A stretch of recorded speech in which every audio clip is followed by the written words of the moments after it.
দুর্নীতির অভিযোগে বিদেশে অবস্থান আর দেশে রেখে যাওয়া শত কোটি টাকার সম্পদ। অভিযুক্ত অনেকেই খুঁজছেন নতুন পথ। বিদেশে পালিয়ে গিয়ে দেশে থাকা সম্পদের নিয়ন্ত্রণ ধরে রাখতে একের পর এক পাওয়ার অফ অ্যাটর্নির আবেদন জমা পড়ছে বাংলাদেশ মিশনে। যুক্তরাজ্য, কানাডা, দুবাই, সিঙ্গাপুর সহ বিভিন্ন দেশ থেকে আসা এসব আবেদনের বড় অংশই দুর্নীতি, অর্থ পাচার কিংবা রাজনৈতিক বিতর্কে আলোচিত ব্যক্তিদের। তাই প্রশ্ন উঠেছে, বিদেশে বসে কি নিয়ন্ত্রণে রাখতে চান সম্পদ, নাকি চলছে সম্পদ সরানোর নীরব প্রস্তুতি? মোরশেদ হাসিবের অনুসন্ধানে দেখুন বিস্তারিত। ক্যামেরায় ছিলেন তুষার লস্কর।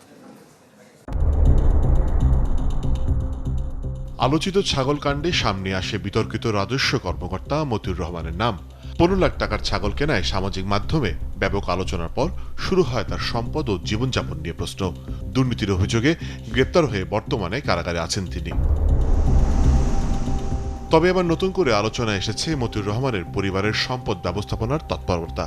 চ্যানেল 24-এর হাতে আসা নথিতে দেখা যায়, কানাডা প্রবাসী মেয়ে ফারজানা রহমান ইপসিতা সম্প্রতি সরকারের কাছে পাওয়ার অফ অ্যাটর্নির আবেদন করেছেন।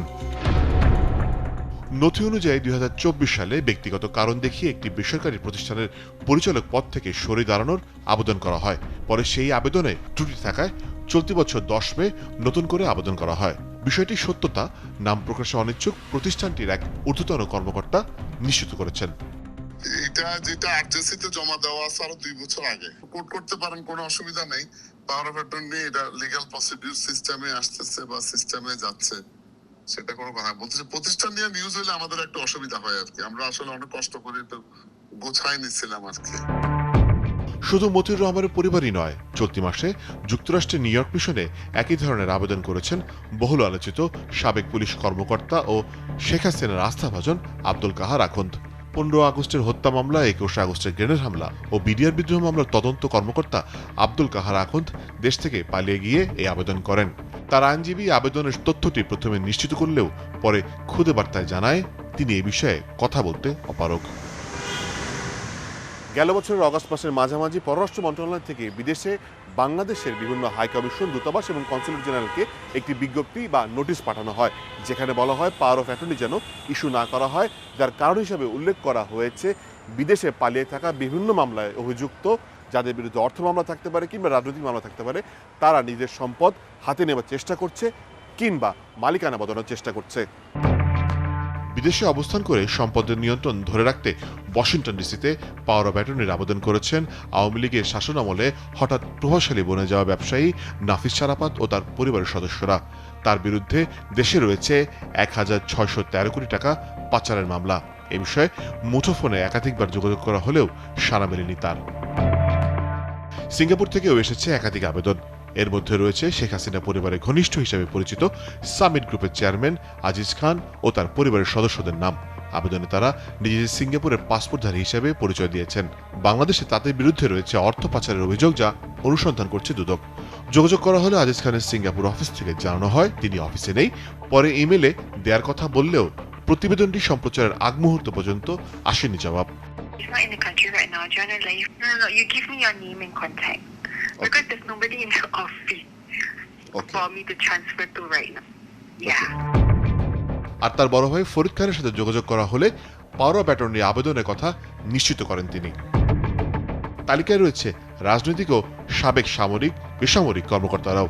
এর মধ্যে আছেন রংপুর থেকে আওয়ামী লীগের হয়ে নির্বাচন করা রাশেক রহমান, আর লন্ডন থেকে আবেদন করেছেন ডিজিএফআই এর সাবেক মহাপরিচালক মোল্লা ফজলে আকবর। আদালতের নির্দেশনা ও প্রচলিত আইন অনুযায়ী সবকিছুই পর্যবেক্ষণ করছে দুদক। আর অ্যাটর্নি জেনারেল বলেন, পলাতক আসামিদের ক্ষেত্রে পাওয়ার অফ অ্যাটর্নি ইস্যুতে আইনি সীমাবদ্ধতা রয়েছে। আমাদের সুপ্রিম কোর্টের সর্বশেষ রায় অনুযায়ী যে আসলে কোনো ফেরারি ব্যক্তি তিনি আইনের কোনো প্রোটেকশন পেতে পারেন না, এবং আমরা যথাযথ কর্তৃপক্ষ যদি আমাদের কাছে মতামত চাই তাহলে আমরা এটাই দেব যে এই ধরনের ফেরার ব্যক্তিদের আইনি প্রোটেকশনের কোনো সুযোগ নেই, সে সরাসরি হোক কিংবা অসরাসরি হোক না কেন। যদি সে রাজনৈতিক প্রভাব খাটানোর চেষ্টা করে, দেখুন রাজনৈতিক প্রভাব তো আইনের মোতাবেক চলবে। রাজনৈতিক প্রভাবের তো কারণে তো বাংলাদেশে এই যে অপরাধগুলো সংগঠিত হয়েছে এগুলো তো রাজনৈতিক প্রভাব বিস্তারের কারণেই।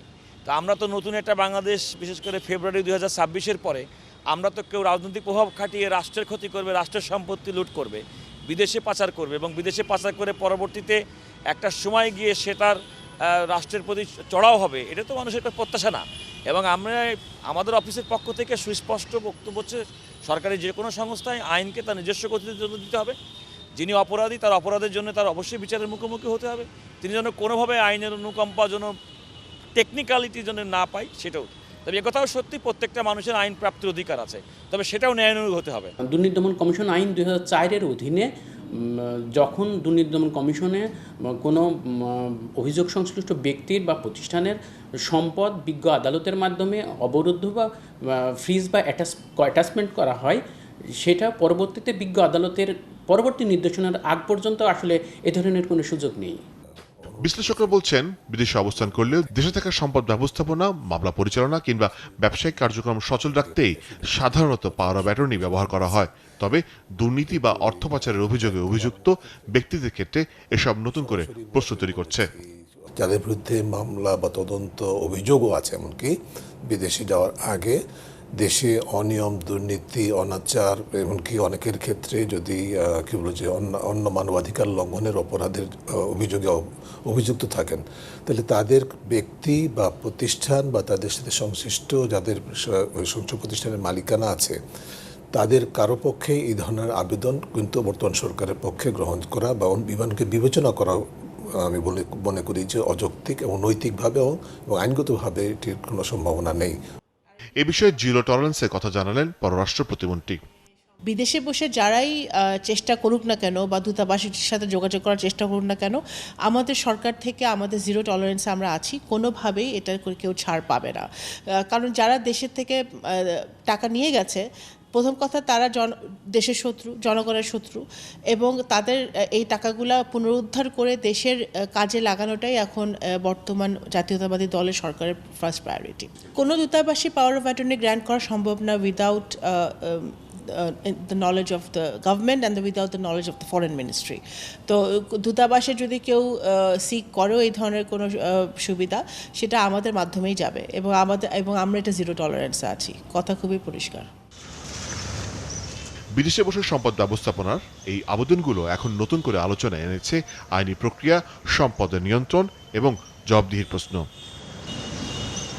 মোর্শেদ হাসিব, চ্যানেল 24, ঢাকা।